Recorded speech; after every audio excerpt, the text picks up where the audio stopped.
巴塞隆纳旅店好玩吗？顶好的，空气清新，景色宜人，最适合暑假时来度假避暑。才不是嘞！ Hello， 大家好，我是 You， 今天要来介绍一款叫做巴塞隆纳旅店的类肉鸽游戏，是由知名的英雄不在制作人须田刚一及墨红孝秀共同开发的游戏。那这款游戏好玩吗？结论来说蛮好玩的，暴力狂杀，杀了又杀，杀了再杀。虽然游戏本身不算很长，2次直播就破关了，但玩起来很顺畅，玩了还想再玩，不自觉就破关了。这次来介绍游戏的核心内容与 You 觉得好的地方，也会分析游戏的可惜之处，让大家能够评估该不该入手。什么是类肉鸽？类肉鸽就是 Roguelite， 以不断死亡重试为前提的游戏类型。这类型的游戏有名的像是吸血鬼幸存者或杀戮尖塔。玩法有很多种，共通点都是一不小心就会死，但又可以再变得更强，反复挑战更高的境界。巴塞隆纳旅店也是一样，让玩家在一死再死的过程中越来越强。不只是玩家操作的机体越变越强，玩家本身的操作技术也会不断提高。不过，巴塞隆纳旅店首发时遇上很大的挫折，不但会有严重的掉帧与卡顿，按键输入与画面判定之间也存在着明显的延迟。游戏预设强制的垂直同步加剧了延迟感，让你明明按准了格挡，但敌人还是扒到你找不着北。对一款动作游戏来说，简直不可原谅，导致初期的评价很差。不过后来制作团队花了很大的功夫，将整个底层打掉重练，对游戏进行了深度的效能优化，并微调了各种动作游戏该有的要素，像是动作取消机制、更加明确的前摇动画之类的，还把为人诟病的生成式 AI 美术都替换掉，推出了免费的新管理层 DLC 大改版。现在买的版本都是已经大改的新管理层版本，可以放心玩。不过要注意的是，游戏如果开启垂直同步，还是有可能会有微妙的延迟，导致需要精准按指令的弹反很难成功。又在玩的时候一开始一直失败，关闭垂直同步弹反成功率就大为提升。游戏后续还推出了延迟退房的新 DLC， 包含了更多剧情、新敌人之类的内容。不过 You 手上的版本是只有新管理层的原版，就以这个版本为主来介绍。巴塞隆纳旅店是由 B 级美学大师须田刚一制作，一进游戏开头画面就一副 B 级电影的感觉。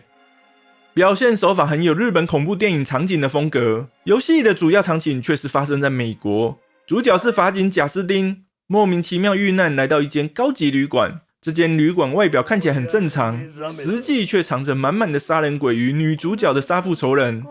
很巧的是，女主角身上也藏着杀人鬼，那还能怎样？就来互杀了呗。游戏主打横向卷轴动作过关，玩家操作贾斯汀在关卡中对抗敌人。贾斯汀的性能非常强悍，可以携带近战与远战武器各一种，还能招架弹反或闪躲。随着技能数逐渐解锁，还能解锁2段跳或武器专属攻击。不同的武器会有不同的特色，像是手枪能双枪同时打前后方，火焰枪可以持续燃烧敌人，武器还能透过过关与赌场升级。游戏不同关卡会有不同的风格，都是用旅馆的附属设施作为主题，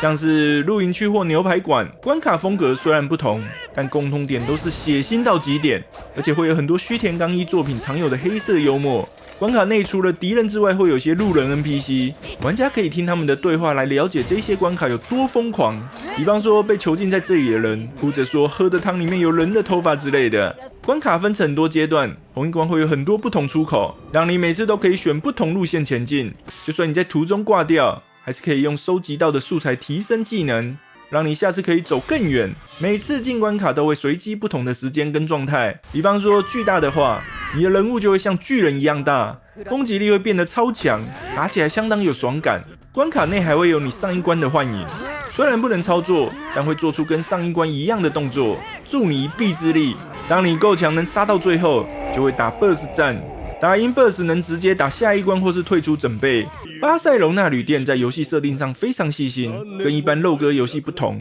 很多肉鸽游戏都是死了就死了，就算玩家抵达终点，也会莫名其妙被一刀斩死，或被不讲理的直接打回起点。巴塞隆纳旅店在设定上非常细腻，花了很多功夫来解释为什么主角死了也能复活，这个旅馆为什么跟正常世界不同。可以说游戏每个设定都能自圆其说，旅馆内可互动的角色也都很有自己的个性，像对束缚有异常狂热的柜台小姐，对收集耳朵有执念的酒吧老板，对话都不是一两句就结束，透过跟不同的角色聊天，可以对整个世界观有更深入的了解。你当然也可以不聊，杀就对了。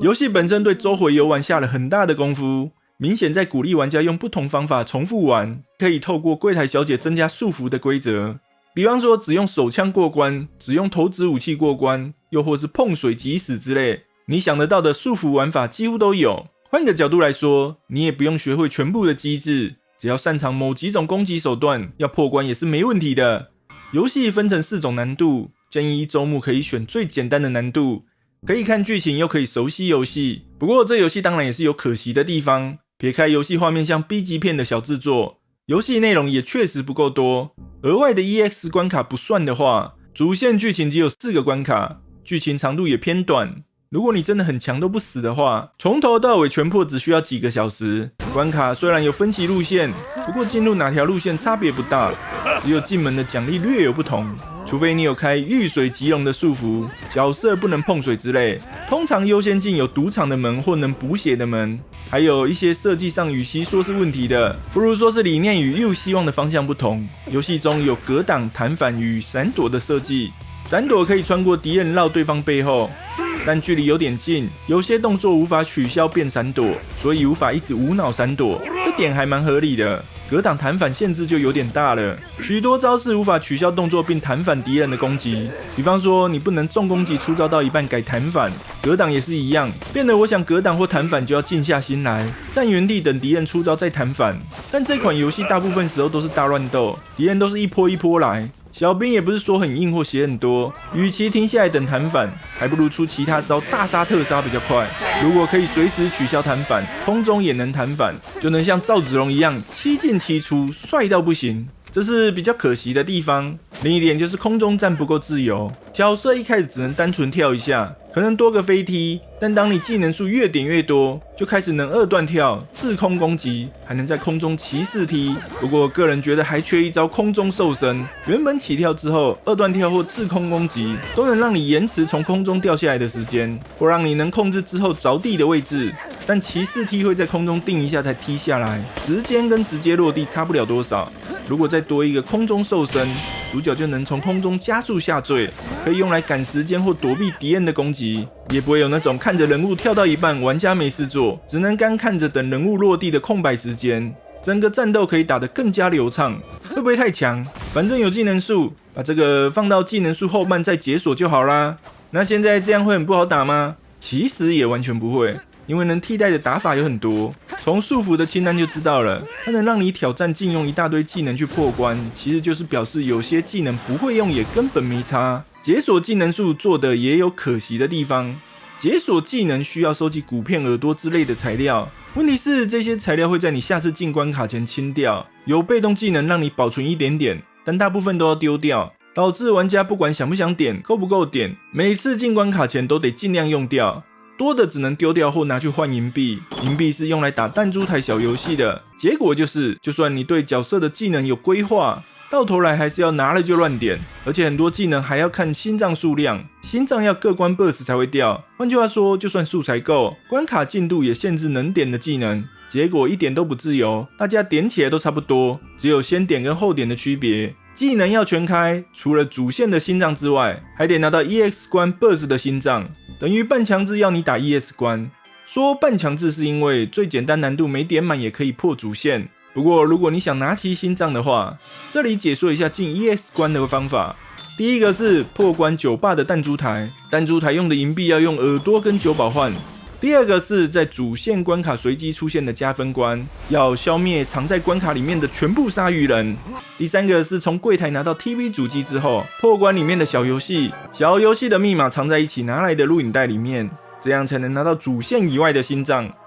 说了这么多缺憾，其实都不影响大局。游戏本身的爽感是有的，大概就是剧情比较短，会有种怎么突然就破关了，有种戛然而止的感觉。也因此后面还有延迟退房这个 DLC 推出，剧情直接延续本片，而不是无关的番外剧情，还多了10多种新敌人，非常不错。但这里又扯出了一个缺点，游戏叫做巴塞隆纳旅店，英文是 Hotel Barcelona。可是如果你把这2个单字拿去 Google， 绝对搜不到这款游戏。那当然啦 ，Hotel 你只会搜到各种旅馆 ，Barcelona 则是一座现实中的城市，而且还不在美国，在西班牙。你想找到这款游戏，一定要3个关键字以上，比方说 Hotel Barcelona Game 或是 Hotel Barcelona Steam。到了这个地步，搜的人一定是很明确知道自己在找什么了吧？一定是本来就知道这款游戏才会这样搜寻。顺便一提，如果搜 Barcelona Game， 会出现巴塞隆纳足球俱乐部，也就是说，自然流量是绝对不可能有了，注定是知道人才知道的游戏。更勇的是，第一游戏叫做新管理层，不知道人还以为是哪间旅馆换人经营嘞。只能说不愧是须田刚一，简直是宣传跟 SEO 如无物，完全不屑什么搜寻引擎最佳化。我觉得官方实在不太可能不知道这一点，但他们就是做了，太了不起了。因为下个 DLC 叫做延迟退房啊。总之，这种做法在这个时代多半会让这款游戏进一步小众化，可能会变成剩口耳相传才能知道的都市传说。大家也可以在留言区告诉 you， 你们用游戏名当关键字搜出了什么奇葩的结果。当然有兴趣的话，也可以尝试看看这款游戏。那么想看更多类似影片的话，别忘了订阅加小铃铛，才能第一时间收到影片通知哦。那么今天就到这里了，下次再见。